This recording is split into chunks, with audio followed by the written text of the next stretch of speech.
Halo, assalamualaikum warahmatullahi wabarakatuh. Apa kabar teman-teman semua? Semoga sehat-sehat saja. Pada video kali ini kita akan melanjutkan latihan soal ya, atau tryout. Ini sudah part 4 ya. Sebentar lagi tanggal 23 kita sudah mulai ujian, 22-23 teman-teman. Baik, sebelum lanjut ke soalnya, saya mau teman-teman bantu saya subscribe, like, dan bantu share sebanyak-banyaknya biar saya makin semangat dalam membuat video-video atau membahas soal-soal yang berhubungan dengan pretest PPG tahun 2023 ini. Nah, setiap kali ingin memulai, saya sering ingatkan bahwa jangan hanya terpaku belajar pedagogi saja, belajar juga soal sosial kepribadian profesional teman-teman, karena profesional teman-teman itu nanti paling banyak muncul ya. Kalau digabung antara sosial kepribadian itu hampir sama jumlahnya dengan pedagogi ya. Sosial kepribadian digabung dengan pedagogi itu akan hampir sama dengan profesional, tapi tidak bisa dipungkiri bahwa soal yang paling banyak nanti adalah soal profesional teman-teman. Di sini saya baru buat beberapa untuk profesional ya. Mudah-mudahan masih ada waktu untuk membuat request-requestan teman-teman yang lain. Baik, kita langsung masuk ke soalnya teman-teman. Jadi harap diperhatikan baik-baik ya. Seperti biasa saya akan kasih jeda waktu sekitar 5 detik untuk teman-teman mengunci jawabannya, dan kemudian kita bahas bersama ya. Oke, ini dia soalnya. Soal pertama, berikut adalah deskripsi tentang tipe pembelajaran. Manakah tipe pembelajaran yang paling tepat sesuai dengan deskripsi berikut? Seorang guru membagi siswanya ke dalam kelompok kecil untuk melakukan proyek bersama.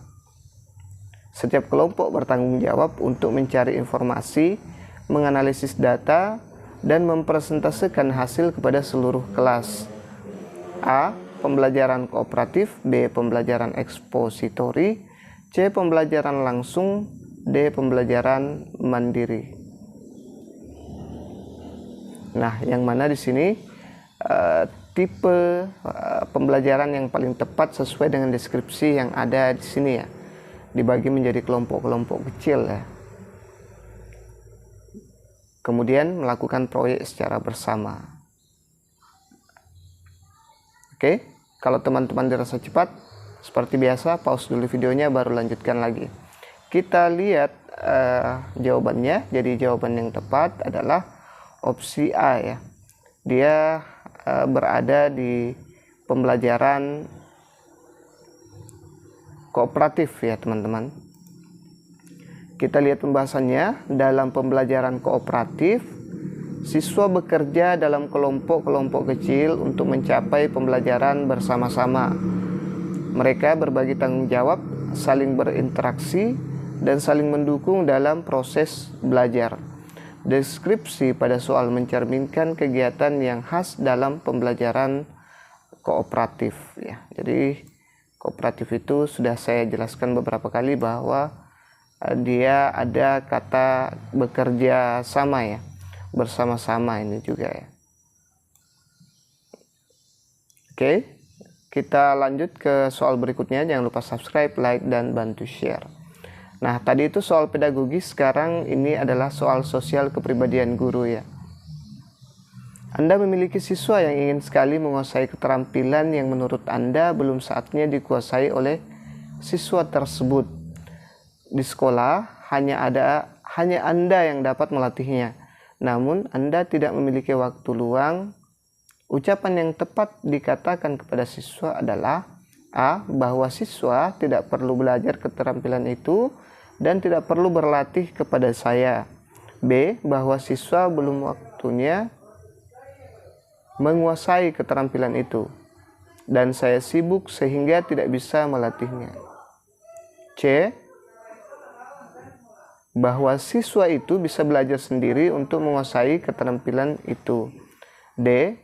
Bahwa siswa tetap memiliki kesempatan menguasai keterampilan itu dan memintanya mencari pelatih yang diinginkan dari luar sekolah. Bahwa siswa itu memiliki kemampuan yang baik, punya kesempatan menguasai keterampilan itu, dan mengatur waktu lagi untuk bisa berlatih dengan saya. Jadi kira-kira yang mana nih teman-teman? Apa yang Anda katakan pada saat Anda memiliki siswa yang ingin sekali menguasai suatu keterampilan yang menurut Anda belum saatnya dikuasai ya.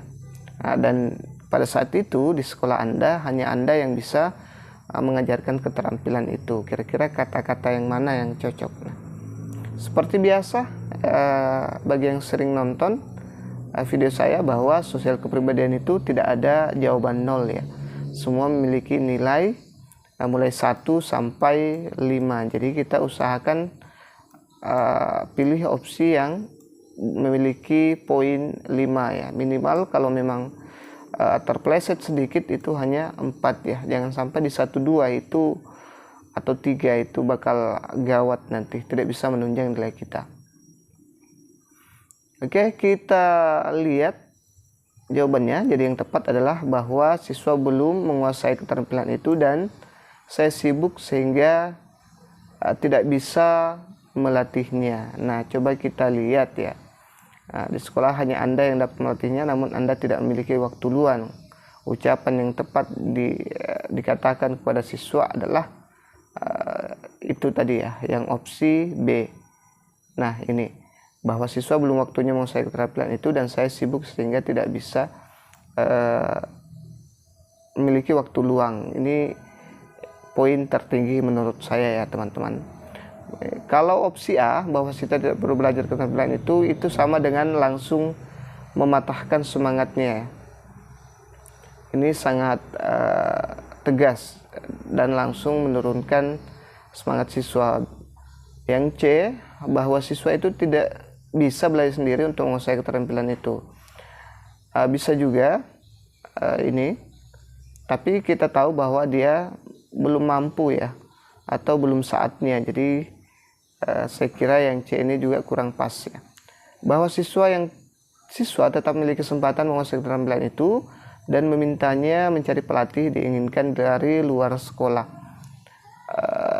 Ini juga bagus menurut saya, tapi ada kata kunci belum saatnya teman-teman. Saya terpaku di situ. Yang E, bahwa siswa itu memiliki kemampuan yang baik, punya kesempatan menguasai keterampilan itu dan mengatur waktu lagi untuk bisa berlatih dengan saya. Nah, kalau ini saya kasih poin 4 ya teman-teman. Saya kasih poin 4 setelah yang B ini, karena ini dia mendukung siswa itu punya kesempatan ya, tapi belum saatnya. Kalau hanya sekedar sibuk, mungkin ini jawaban yang terbaik ya, tapi memang belum saatnya. Jadi tetap di opsi B menurut saya adalah jawaban yang terbaik. Dia berkomunikasi efektif, empatik, santun sesama pendidik, tenaga pendidikan, orang tua, dan masyarakat. Kita lanjut ke soal berikutnya. Ini ada soal pedagogi lagi. Pernyataan di bawah ini yang merupakan karakteristik pembelajaran konstruktivisme adalah: A. Guru memiliki peran aktif dalam proses pembelajaran. B. Siswa menerima pengetahuan dari guru secara pasif. C. Siswa hanya diharapkan menghafal informasi yang disampaikan guru. D. Guru memberikan instruksi yang detail dan presisi.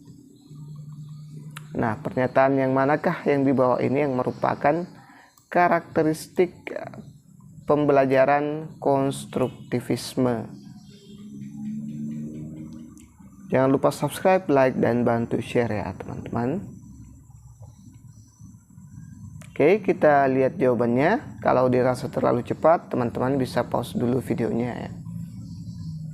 Jadi jawaban yang tepat adalah opsi A ya. Guru memiliki peran aktif dalam proses pembelajaran.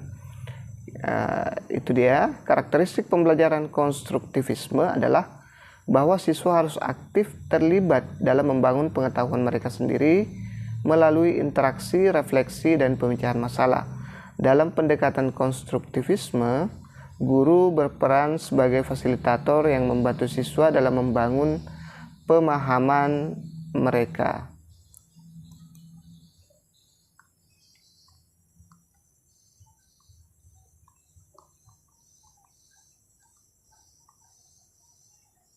Oke, kita lanjut ke soal berikutnya.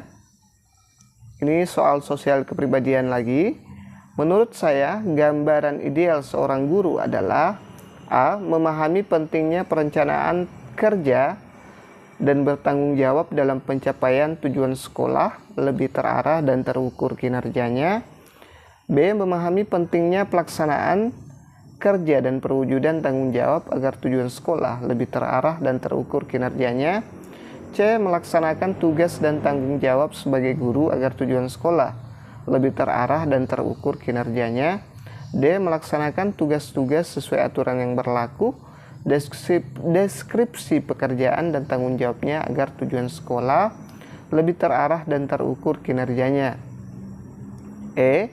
Melaksanakan tugas secara mandiri maupun kolaborasi sesuai aturan yang berlaku, deskripsi pekerjaan dan tanggung jawabnya agar tujuan sekolah lebih terarah dan terukur kinerjanya. Nah, ini soalnya pendek tapi opsinya wow, luar biasa dan bagus semua ya. Susah dibedakan yang mana jawaban yang memiliki poin tertinggi di sosial kepribadian ini, teman-teman. Oke, silahkan dijawab dulu.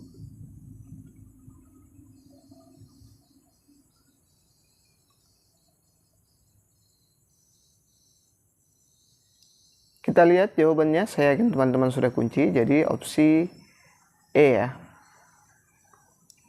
Melaksanakan tugas secara mandiri maupun kolaborasi sesuai aturan yang berlaku, deskripsi pekerjaan dan tanggung jawabnya agar tujuan sekolah lebih terarah dan terukur kinerjanya. Menunjukkan etos kerja, tanggung jawab yang tinggi, rasa bangga menjadi guru dan percaya diri. Kemudian ada juga di sini dia juga bisa masuk di kompetensi sosial ya. Dia bisa berkolaborasi dengan orang lain ya. Bisa secara mandiri dan bisa berkolaborasi dengan orang lain. Inilah yang menjadi perbedaan yang mencolok di antara opsi-opsi yang lain, sehingga poin E itu dia memiliki poin 5 atau memiliki poin tertinggi dibandingkan opsi-opsi yang lain, teman-teman. Silahkan diperhatikan ya. Oke, kita lanjut ke soal berikutnya. Ini dia, soal pedagogi. Manakah dari berikut ini yang bukan merupakan salah satu prinsip-prinsip pengelolaan kelas yang efektif? A. Membuat aturan dan prosedur yang jelas. B. Memberikan hukuman fisik untuk melatih kedisiplinan. C. Menerapkan strategi penguatan positif. D. Membangun hubungan yang baik dengan siswa. Nah, manakah dari berikut yang bukan? Jadi hati-hati nih, kadang kita tinggalkan ini kalau lagi buru-buru ya teman-teman. Hati-hati.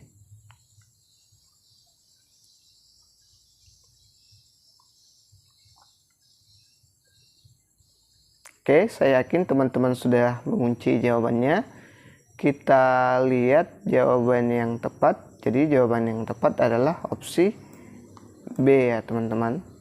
Nih, memberikan hukuman fisik untuk melatih kedisiplinan. Inilah yang bukan merupakan salah satu prinsip pengelolaan kelas yang efektif ya.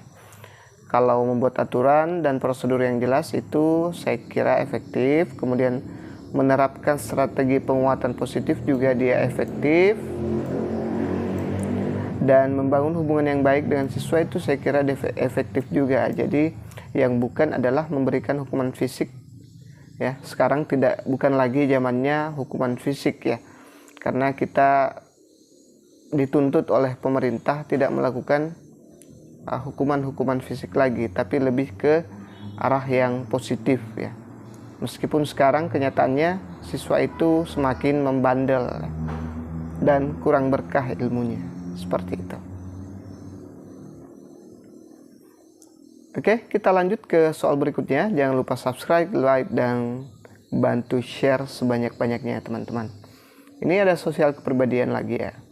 Menurut Anda, sikap dan perilaku guru yang mencerminkan nilai-nilai keagamaan yang dianutnya adalah A. Rajin ibadah disertai dengan sikap dan perilaku yang mencerminkan sikap toleransi yang tinggi dengan apapun dan siapapun. B. Rajin beribadah dan tidak mentolerir waktu yang mengganggu ritual keagamaannya dan menolong orang tanpa pamrih. C. Rajin ibadah disertai dengan sikap dan perilaku yang tanpa pamrih dengan tetap menunjukkan identitas keagamaan yang berbeda. D. Rajin ibadah disertai dengan sikap dan perilaku yang toleran, namun tetap menunjukkan prinsip tegas yang perlu diketahui orang lain. E. Rajin ibadah disertai sikap dan perilaku yang proaktif, menolong kepada siapapun, serta menunjukkan perilaku-perilaku keteladanan. Oke, kira-kira yang mana nih teman-teman? Menurut Anda, ini menurut Anda, tapi tetap ditentukan jawaban yang memiliki poin tertinggi ya teman-teman. Jadi harus yang ideal juga yang dipilih ya. Meskipun sebenarnya bukan menurut Anda ya, menurut Anda beda ya. Oke, pilih jawaban yang paling ideal. Ini sangat sulit menentukan pilihan yang bernilai 5.